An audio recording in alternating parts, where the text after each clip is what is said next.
Simba झाला का पिऊन? सिंबा सिंबाचं झालं पिऊन. आणि इकडे चहा ठेवला मी.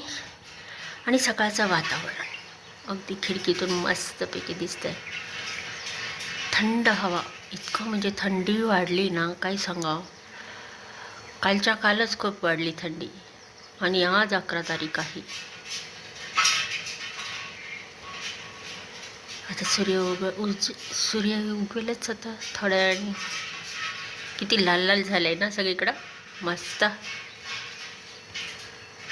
आता इथं मस्तपैकी आल्याचा चहा बनवत आहे मी. चहा पण उकळला. पावसाळ्यामध्ये असतातच म्हणा, पण विशेषतः करून हिवाळ्यामध्ये सुद्धा ह्या फ्लावरमध्ये किडे असतात आणि तेही पांढऱ्या स्वरूपात. आपण जरी वर धुतलं तरीही ते काय करतात, आपलं स्वागत करायला उभेच असतात. त्यामुळे मग आता काय करायचं? काही नाही, याच्यावर सोल्युशन आहे बरं का. काय करायचं, मस्त गरम पाणी करायला ठेवायचं. हे आणखीन थोडंसं कडक होऊन देते. गरम पाणी केलं आणि याच्यामध्ये हे टाकलं तरीही ते किडे जाण्याची म्हणजे असं किडे जातीलच असं नाही. तर त्याच्यासाठी सर्वात जाणीव उपाय म्हणजे त्याच्यामध्ये टाकायचं मीठ. मिठामधून काय झालं, मीठ टाकलं तर हे किडे त्यामध्ये राहतच नाही, ते सगळे निघून जातात. आणखीन एक दुसरं मी टाकते याच्यामध्ये.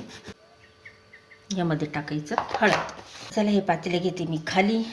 आता हे मिक्स होईल. आता चला हे सगळं मी याच्यामध्ये टाकून देतात. ते बघा सगळे किडे जे आहेत ना ते मिठामुळं राहत नाही.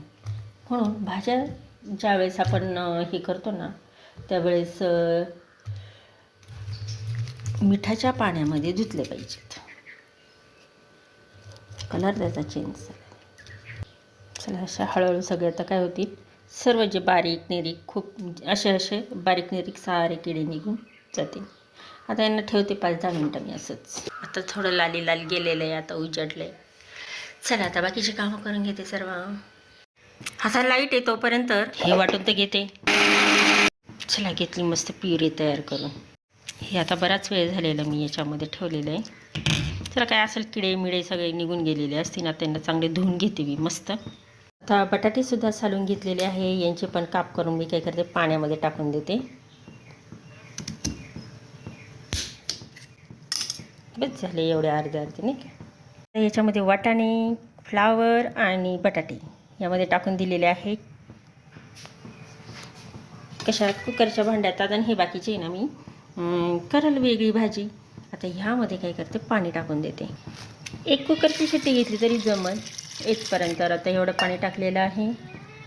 थोडंसं मीठ पण टाकते म्हणजे जरा चव लागेल ना. मी नंतर तर टाकणारच आहे, पण टाकते आता याच्यात थोडंसं. चला आता हे कुकरचं झाकण याला लावून देते आणि याला 2-3 शिट्ट्या मारून घेते. 2 शिट्ट्या होऊन देते आणि बाकीची तयारी करते. तर आता वाजले आहे 8. तर सकाळचा नाश्ता होणार आहे मस्त. काकांचा नाश्ता होईल आणि माझं ते मी जेवणासाठीच ठेवणार आहे. तर आजचं सकाळचं वातावरण आणि थंडी तर भरपूर आहे. अजूनही काही जाईना थंडी. हाय, हॅलो, नमस्कार. चला आता उन्हात आलेली आहे आणि म्हटलं आता बाहेर बसली तर कांदा पण कापून घ्या. इथं कांदा घेऊन आली, कोथिंबीरही घेऊन आली. चला आज नाश्त्याची रेसिपी कोणती होणार आहे आणि माझ्यासाठी जेवणाची. नाश्ता बसता नाही, डायरेक्ट जेवणच. तर मग कसं तरी लवकर केलं, कारण मग नाश्त्याची वेळ निघून गेल्यावर उपयोग काय. आणि दुसरं एक कारण म्हणजे लाईट. आमच्या इकडं लाईट आहे ना, म्हटलंय की लाईटीचं पहिलं होतं म्हणा, पण आता पण कसं आहे, मोटरीची लाईट आमची ना लवकर जाते. तशी सिंगल फेज राहते, सिंगल फेज पण जाते, पण मग ती किती आणखी म्हणजे 3 तासांनी जातात. 6 वाजता आमची लाईट गेली इथं मोटरीची. तर मग 9 वाजता किंवा 8 वाजता लाईट जाईल. आणि मस्त ऊन काळायला येतात.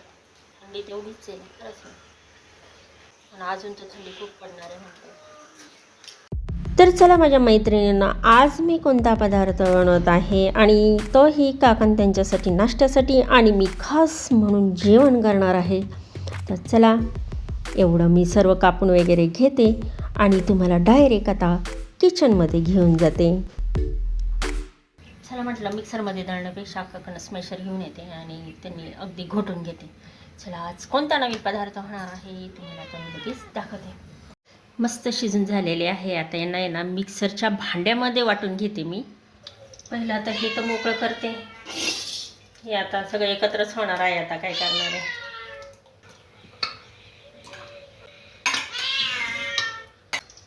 काय नाही, आता फक्त एक गारका द्यायचा आहे आणि छानपैकी मस्त दळून घ्यायचं आहे.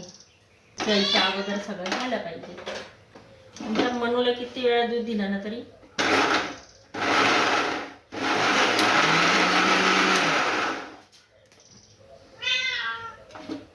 मस्त झाली ती. सगळं एकत्र टाकते आता.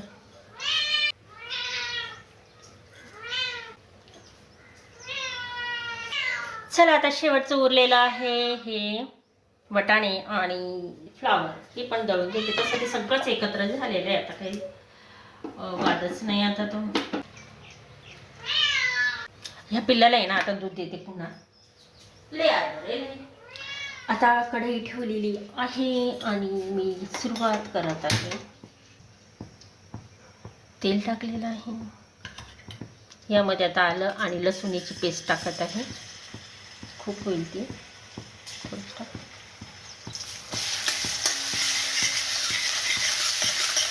यामध्ये कढीपत्ता पण टाकून घेते. चला, आता मस्तपैकी ते झालेलं आहे तळून. आता याच्यामध्ये मी हे करते, कांदा लाल होईपर्यंत, म्हणजे आबोली कलरचा होईपर्यंत याला मस्त परतून घेणार आहे. आता ह्यामध्ये ना कोथिंबीर पण लगेच टाकते, काही टाकते आणि बाकीची बाजूला ठेवलेली आहे मी. मस्तपैकी झालेला आहे आणि सुवास पण इतका भारी आलेला आहे. आता काय करावं, ते टोमॅटोची प्युरी माझी आतमध्ये म्हणजे सुरुवातीलाच पडली होती. आता तरी पण यामध्ये मी चांगलं त्याला तेल सुटेपर्यंत आता तळून घेते. ते बरोबर बाजूला काढलं मी, ह्या भांड्यात काढलं असं मस्त तेल सुटेपर्यंत झालेलं आहे. आता ह्यामध्ये मी टाकत आहे पावभाजी मसाला. तर आपल्या अंदाजानुसार 2 चमचे मी चवीनुसार टाकून देत आहे पावभाजी मसाला. आता समजलं असं मी काय करायले आहे. तर पावभाजी चालू आहे माझी. हे जे सगळं मी मिक्सरमधून वाटलेलं होतं, फ्लावर, आता याच्यात शिमला मिरची नाही आणली मी, तर डायरेक्ट आता हे एवढंच टाकलेलं आहे. शिमला मिरची नाही केली. थोडंसं पाणी टाकते याच्यामध्ये. तसं उकडलेलं होतं ना, तर ते पाणी आहेच आहे. त्यामध्ये मिक्सर होतं राहिलेलं, तर ते पण याच्यामध्ये जाईल. आता याच्यामध्ये काय करायचं, आपल्याला मीठ टाकायचं आहे. हळद टाकून घेते.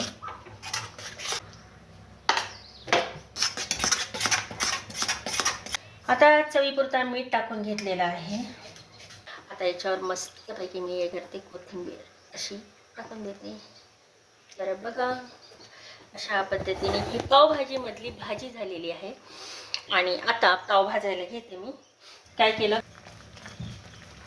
झालं, हे पावची गंमत, मी त्या दिवशी बाहेर गेली होती आणि लक्षात ठेवलं होतं की पाव आणायचे, पण ऐन वेळेला माझ्या डोक्यातूनच निघून गेलं. मी घरी आल्यानंतर माझ्या लक्षात आलं, अरे आपण पाव तर आणायचे राहून गेले. आणि मग काका तर काल परवाच्या दिवशी पण मग काय झालं, म्हटलं गेले आता जाऊ दे, आता काय नाही. पण इथं विकायला सुद्धा आले होते पाव, पण तो असा गाडी भरकन घेऊन गेला ना. ते वाजत नाही का आमच्या इकडं, पाव अरे ले लो पाव ले लो, ते वाजत होतं. मी म्हटलं आता येईन, हळूहळू करता येईन. पण कसली गाडी, ते मोटरसायकलवर होतं यावेळेस तो टमटम गाडी नसून मोटरसायकलवर होता. जी भरकन गाडी घेऊन गेला तो, कारण पाव घेताना सगळे तिथं उभे राहतात ना. तर मला असं वाटलं खालून येता टाईम लागेल, मग तोही चान्स गेला. आणि मग काका काल मटण आणायला गेले होते, तर म्हटलं काका काही आतमध्ये जाणार नाही, म्हटलं पाव आणायला. तिथं शेजारच्या गावामध्ये मटण आणण्यासाठी गेले होते. तर तोही विचार कॅन्सल केला आणि म्हटलं आता पावभाजी बरोबर चपातीच व्हायला बसली ते. आणि नेमकी असं झालं की काल माझा मुलगा आला होता, त्याचं काम होतं शिर्डीला त्याला बोलवलं होतं म्हणून आला होता तो. तर तो शिर्डीला आला होता आणि मग वडिलांना तसंही ब्लड चेक करायला जायचं होतं शेजारच्याच गावामध्ये. मग तो त्यांना घेऊन गेला गाडीमध्ये आणि मग तेव्हा येता येता मग काकांना म्हटलं, म्हणजे मग येता येता काका तर पायीच येणार होते, म्हणजे एस टीने येणार होते. तर म्हटलं काय नाही, येतील फिरून, म्हणजे सहसा गाडीवर असले का मग मी काम जास्त सांगत नाही. तर मग मी येता येता असे पाव घेऊन आले आणि मग हे आता आपली पावभाजी हो राहिली. मला असं वाटलं पावभाजी होतीच का नाही, म्हणजे पावभाजी होईल पण पाव नसतील त्याच्या जागेवर चपाती असं असं मी ठरलं, असं हे माझ्या डोक्यात. चला आता मस्त झालेली आहे. तर असं आहे. चला आता तवा घेतलेला आहे आणि मस्त आता गरमागरम पाव मी छान, त्याला बटर पाहिजे होतं, बटर ऐन वेळेला पण विसरले मी. जाऊ तेल लावून आता मस्त याला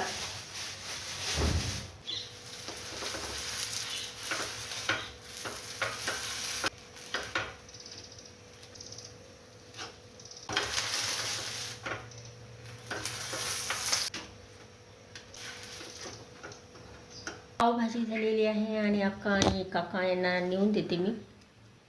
हे नुसतं गरमागरम खाते, नाश्ता करते. खाणं एवढं टीचभर, आता हे एवढे भांडे घासावं लागते. धुणं होईपर्यंत बसते उन्हात. आता किती वाजले आहे 8:45. चला त्यांचा नाश्ता होऊन जाईल आणि मी नंतर आता 10 वाजता पावभाजी खाईन मस्त.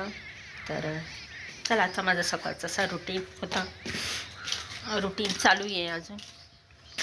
चला मस्तपैकी मी बाहेर आणली आहे पावभाजी आणि मस्त खाणार आहे. ऊन पण घेते, उन्हात बसून मस्त छान हसते. हिवाळ्यातली मज्जा उन्हाळ्यात एवढा नाही वाटत की उन्हाळ्यामध्ये तर बाहेर बसवणार नाही एवढं उन्हामध्ये.